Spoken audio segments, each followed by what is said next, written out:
that extended down into the turntable pit. Now, when we installed this table here in 1982, we gave it a little bit of an upgrade, being an electric motor, and you guys should be thankful for that. That way, I don't have to ask for volunteers out in the crowd today.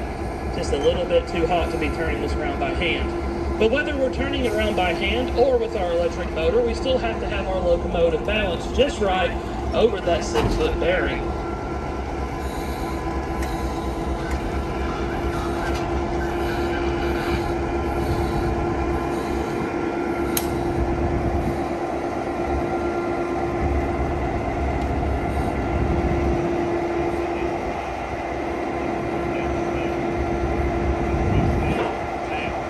And there's the drop letting us know we are now balanced.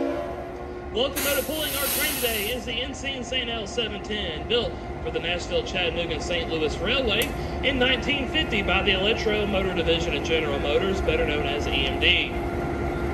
This locomotive would go to sea service, freight service on the NC St. L until eventually they merged with their parent company, the Louisville and Nashville Railway.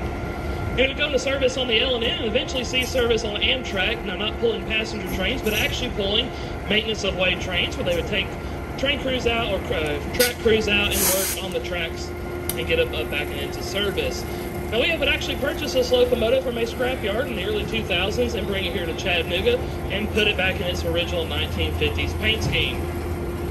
Now, this locomotive is what we would call a GP7 model locomotive, GP meaning general purpose.